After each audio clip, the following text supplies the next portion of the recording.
I did not like Ant-Man and the Wasp. In fact, I think it's the worst Marvel movie since Thor 2, which is a real shame because we've gone through, especially in Phase 3, Marvel's really upped its game with Civil War and Homecoming and Guardians 2 and Infinity War. And now we get this? So where to start with this? Oh, I know where I can start. The characters. They're flat as hell. Like, seriously, I don't think any character in this film has an arc at all. Rather, none of the main characters do. This film is called Ant-Man and the Wasp, and I could easily say that these two are the most boring characters. None of them have any arcs that change in any way, none of them have any character relations that change, and they don't particularly bounce off anyone. You really look at the beginning and the end of a film and you see that they haven't changed or developed as people ever, when it's so blatantly obvious what it should be. You have Ant-Man and the Wasp as separate entities, and by the end they team up. It kind of just writes itself, and if not, there's so much they could explore. Maybe Ant-Man wants to become a hero in the eye of the people. Maybe his daughter doesn't like Ant-Man or something. Maybe the Wasp's mum doesn't like her, or she has problems with secrets with her dad. But instead, we just get filler. Basically the whole movie. It's bare minimum the movie, it really is. I'm gonna go through some stuff I like. Don't worry, it won't take long. I liked the quantum realm. I think visually and conceptually, it's really cool. It's really cool to look at. The visual effects in this film as a whole are pretty great, actually. There's definitely some artificial moments, but there are certain times where you can forgive it. It's not trying to be a ridiculously gritty film, but sometimes it does leave me with some worries. I also think the costume design as a whole is really good. And that's about it in terms of stuff I liked. It's a very inoffensive, bland feeling movie. It moves from point A to point B without any breathing room or emotion particularly, and that really makes the film suffer. I want to talk about the main villain here, because essentially all this villain Ghost is she literally just explains her entire motivation in one scene. That's all the character she gets. In one scene is explained to us. It's not even explained to us towards the end. It's explained to us towards the beginning. And there's no development onwards. It's just an info dump that's ridiculous. Then Walton Goggins plays this stupid, like, southern villain. And it just made me go, why is he getting more screen time than Ghost, who's meant to be the main villain? As a whole, I can't really say there was a main villain, because there was no antagonistic presence that made me feel anything in the film. Speaking of nothing, I think we might as well talk about the comic relief of the film, in particular Michael Peña's character. They essentially just tacked on some side plot that no one cares about, and a lot of the time they just do the same things that they've already done. And that's really annoying. Some of the humour when they do something original is really cool. For example, I really like the joke where he calls an ant and it gets eaten by a bird. Then he calls another one and it gets eaten by another bird. That's a funny joke, and they didn't do it before. However, when you have Louis go through his storytelling again, it just gets boring. Some of the comedy is quite good when they do something different. Most notably, I did really like the Stan Lee cameo in this film. But jokes can't carry your entire movie, unless it's jokes every second. But this isn't trying to be just a comedy, it's trying to be an action comedy, and for some stupid reason they tried to ridiculously grow the stakes of it. What worked about the first Ant-Man is that amongst all this overly serious, high-staked action like Age of Ultron, we then just got a really small-scale heist comedy that essentially made fun of how stupid it was. And yeah, in execution it wasn't done that well. However, that didn't matter, because at the end of the day, we still got a film that felt different from everything else. After Infinity War, the stakes cannot get any higher than they already are, so I don't know why they tried to make a film with equally big stakes. The first movie is a heist, where one guy tries to break into one building and fights one guy. This movie, without giving spoilers, is about 3/4 people trying to open up a new realm, whilst two separate parties are also trying to stop them from doing this one thing for their own different motives. Meanwhile, there's a ton of bloated action in the middle of the streets. It just doesn't work, in my eyes. I heard someone say to me it was really grounded. And if you think that a film called Ant-Man and the Wasp, and from the footage you're watching right now, if you think that that's grounded, I have serious concerns for what you think is real and what you think isn't real. The music as well was a real letdown in this, because when you have films like Black Panther or Thor Ragnarok that sound so distinctive and quite stylish actually, and then you also have Infinity War and Homecoming that have music that sounds really deep and emotional.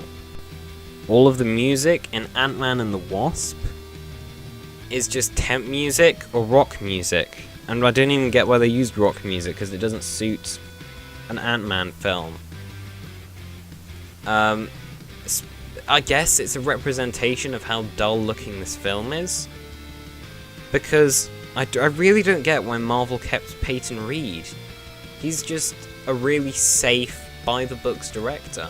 There's nothing visually interesting about this, with the exception of when they're in the quantum realm. But other than that, nothing is going on. You know? And it's weird, because I was thinking to myself, this is a 2-hour movie. Why do I feel like it's an extended episode of a CW show? And the answer is because the plot is so thin, and you can tell it's clearly just built around visual gags and jokes, that it just made this film really dull feeling. And like I said, there are some things that work. I was never bored or actively hating it, in the same way that I wasn't actively hating Thor: The Dark World. But when I finished that film, I took nothing away from it, and I'm honestly gonna say this, I probably will forget Ant-Man and the Wasp by tomorrow. And I saw it yesterday. In terms of action as well, Marvel normally does have some pretty good action, in particular with Infinity War. The action really sucked. It's been less than a week since I saw Mission Impossible Fallout, and there are so many excellently filmed action scenes there. The stunts are visceral and real, there are real stakes to all the scenes. And all of them are very different feeling action scenes. You've got one fist fight, you've got a car chase, you've got a foot chase, you've got an insane sequence of hanging off the back of a helicopter, you've got a bomb defusal sequence. All of this is very easy to identify, and it's all well done. With Ant-Man and the Wasp, it somehow is less creative than the first, because somehow, even though they were handed a ton of cool action moves on a silver platter from the first film, they instead just used one of two methods. Ant-Man punches someone, then he grows small. Then the Wasp punches someone, then she grows small. Then she grows tall again and punches someone, then she grows small again when they try to punch her. And then occasionally they'll like shoot someone or shoot a thing to make it really big or really small. But it's just not interesting. It's not engaging of a film because we're never given a reason to feel engaged by it. In the same way that I never felt engaged during Thor 2, because it felt like we weren't being given anything in the background character-wise. It's so easy. It's right there in your script, but you didn't write anything in there. We could have had some great scenes between Scott and Hope, or between Hope and Michael Douglas, I forget his name, Hank Pym, or between Scott Lang and his daughter, but we don't get any of that. Instead, we just get jokes, more jokes, then a boring action scene, then an exposition dump, and then that's basically it. I know I seem like a real downer on this, but it's just simple. There's nothing there. When I finished the film, I had nothing to say. It feels to me like X-Men Apocalypse. I had basically nothing really that I could class as a spoiler. With the exception of the credit scene, and to be perfectly honest, I was way more interested in the post-credit scene than the actual movie, because I am very interested in Avengers 4. I think it was a mistake for them to make Ant-Man and the Wasp. They presumably saw that DC has 2 films in between the next 2 Avengers films, and they wanted some more money. So they were going to use and abuse the Infinity War hype, and then release this movie as a hope of getting people to be tided over. But it didn't tide me over, it made me not want to see Ant-Man 3. But let's face it, they probably won't do it. I really hope they don't do an Ant-Man 3. Unless they actually get Edgar Wright back. But let's face it, they won't. It just feels like Marvel didn't try. Like, there are certain Marvel films where you can tell that they have visions. You know, you look at something like Iron Man, or The Winter Soldier, or Guardians of the Galaxy. They have very clear style and ideas, and they wanted to make more than a superhero film. When you break down, let's say, Spider-Man Homecoming, you got a teen drama where the main character just happens to be a superhero. When you break down Civil War, it's a character-based feud, essentially. It's a game of cat and mouse.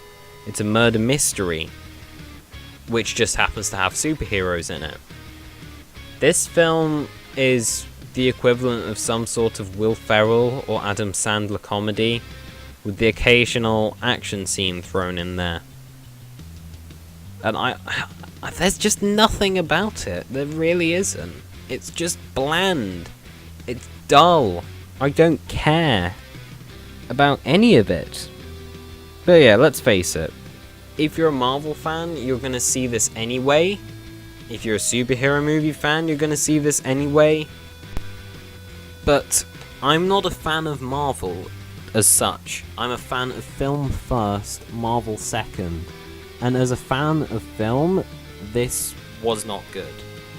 There's bad direction, really flat characters, poor action scenes, bad pacing.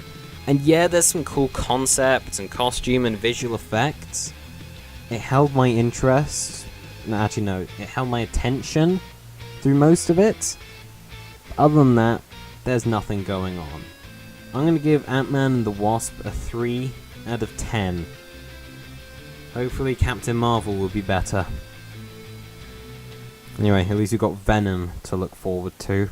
We will eat both your arms and then both of your legs, and then we will eat your face right off your head. You will be this armless, legless, faceless thing, won't you? Rolling down the street like a turd. Anyway, hope you guys enjoyed this video. If you did, be sure to tell me to kill myself, because you don't want to be hating on a Marvel movie in the comments. Anyway, if you guys enjoyed this video, subscribe, like, and comment. See you guys in the next video. Bye bye.